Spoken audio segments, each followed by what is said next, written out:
சாதுக்கள் வசித்த ஒரு உயர்ந்த மலை. அந்த மலை கீழே பக்கத்துல ஒரு ஊரு. அந்த ஊர்ல இருக்க வில்லேஜஸ்க்கு இந்த சாதுக்கள் நல்ல போதனைகளை கொடுத்து ரொம்ப சமாதானமும் சந்தோஷமாக அந்த கிராமமே இருந்தது. அந்த சாதுக்கள் வசிக்கிற இடத்துக்கு இந்த கிராமத்துல இருக்கவங்க சாப்பாடு கொடுத்து வந்தாங்க. ஒரு நாள் அந்த கிராமத்துக்குள்ளே ஒரு திருடன் வந்தான். அந்த திருடன் திருடி அவன் அகப்பட்டு விட்டான்.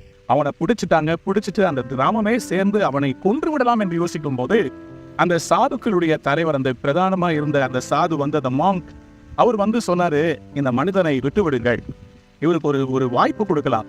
அப்ப என்ன ஒரு ஆப்ஷன் கொடுத்தாங்கன்னா, நீ ஒரு திருடனாக இப்பொழுது இவங்க கல்லறிஞ்சு உன்னை கொள்ளலாம், இல்லாவிட்டால் சாதுவாக மாறி உன் வாழ்க்கையை மாற்றிக்கொள்ளலாம். இந்த திருடனுக்கு வேற வழியே இல்லை. இப்போ திஸ் இஸ் பெஸ்ட் ஆப்பர்ச்சுனிட்டி. சரி, அப்படியே போய் சேர்ற மாதிரி சேர்ந்துட்டு அதுக்கப்புறமா மறுபடியும் திருட்டு தொழிலை ஆரம்பிச்சிடலான்னு சொல்லிட்டு மலைக்கு ஒதுங்கிறது மாதிரி இந்த பிரச்சனைக்காக இந்த சாதுக்களோட சேர்ந்து கொண்டார். நடந்தது என்ன? கொஞ்ச நாள்ல இந்த மனிதருக்குள்ள ஒரு மாற்றம் வர ஆரம்பித்தது. தான் செய்கிற தவறை அவர் உணர்ந்தார். மற்றவருடைய வாழ்க்கையை கெடுப்பது நல்லதல்ல, நாம் சமாதானத்தோடு வாழ்றதுதான். ஒருவேளை கஞ்சி குடிச்சாலும் அது சந்தோஷமும் சமாதானமா இருக்கணும்ன்றத புரிந்து கொண்டார். மற்றவர்களுக்கு சேவை செய்வது தலையாய கடமை என்பதை அந்த சாதுக்கள் சொல்லிக் கொடுத்தார்கள். மனிதன் மாறிவிட்டான். ஆனால் ஒரு நாள் திடீரென்று அந்த கிராமத்துக்குள்ளே இவன் பழைய இடத்துல வசித்த இடத்துல யாரோ ஒருத்தர் திருடிட்டு இருந்தான். அந்த ஆளு அந்த கிராமத்துக்கு இந்த திருடன் இங்கே இருக்கிறதை கண்டுபிடித்து விட்டு ஸ்ட்ரெயிட்டா சொன்னா, இந்த மனிதன் இடத்துல இருந்து பணத்தையும் இவ்வளோ காரியத்தை எல்லாம் கொள்ளையடிச்சு திருடிட்டான், இவன் சாக வேண்டும், இவனை தண்டிக்க வேண்டும். அப்ப எல்லாரும் அந்த சாதுவாகி மாறின திருடனை கொண்டு நிக்க வைக்கிறாங்க. இந்த மனிதன் முகத்தை பாருங்க, திருட்டுக்களை அப்படியே எழுதி இருக்குது பாருங்க.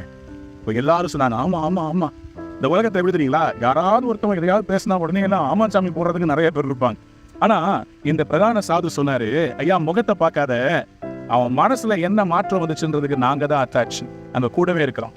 இந்த கிராமத்து மக்களுக்கும் சாதுக்களுக்கும் ஒரு பெரிய ஒரே சண்டை சச்சரவா மாறிவிட்டது. இந்த மனிதனுக்காக திருடா இருந்து சாதுவா மாறானே இவனுக்காக. ஆனா இந்த சாதுக்கள் எல்லாரும் சேர்ந்து இந்த மனிதனுக்காக அவர்கள் பேசுகிறத பார்த்து கொஞ்ச நேரத்துல இவன் மேல் குற்றம் சாட்டின அந்த மனிதன் சொன்னா, உண்மையாகவே இந்த மனுஷன் மாறிட்டான் போல இருக்குது, இவ்வளவு நடக்குது, ஆனா திருடா இருந்தவன் ஒரு வார்த்தை கூட வாயை திறந்து பேசலையே, பழைய ஆளா இருந்தா என்னால கத்தி எடுத்து அந்த வெட்ட வந்திருப்பா. அப்போ சொல்லிட்டு அவர் சொன்னாரு, உண்மையாகவே மாறிவிட்டான். ஆம் பிரியமானவர்களே, இன்றைக்கு நிறைய பேர் முகத்தை பார்க்கறாங்க, இருதயத்தை பார்க்கறது இல்லை.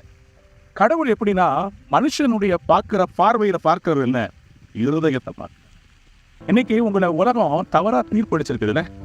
உங்களுடைய கணவன் உங்களுடைய வேலை ஸ்தலத்துல பொய்யா உங்க மேல accusations, falsely accused, and you are not able to prove yourself. நீ கர்த்தர் சொல்றாரு, I will come for your vindication. நான் உனக்கு நீதி செய்வேன் என்று கர்த்தர் சொல்லுகிறார். அன்பானவர்களே, சாமுவேல் தீர்க்கதரிசி ஈசாயுடைய வீட்டுக்கு போய் யார ராஜாவா தேர்ந்தெடுக்கலான்னு பிளான் பண்ணும்போது மற்ற சகோதரர்களா பார்த்து இவனான்னு கேட்கும்போது ஆண்டவர் 1 சாமுவேல் தீர்க்கதரிசன புஸ்தகம் 16ஆம் அதிகாரத்தில் 7ஆம் வசனத்துல சொன்னாரு, I don't see as man sees, for man looks at the outward appearance, but the Lord looks at the heart. மனிதன் முகத்தை பார்க்கிறான், நானும் இருதயத்தை பார்க்கிறேன்.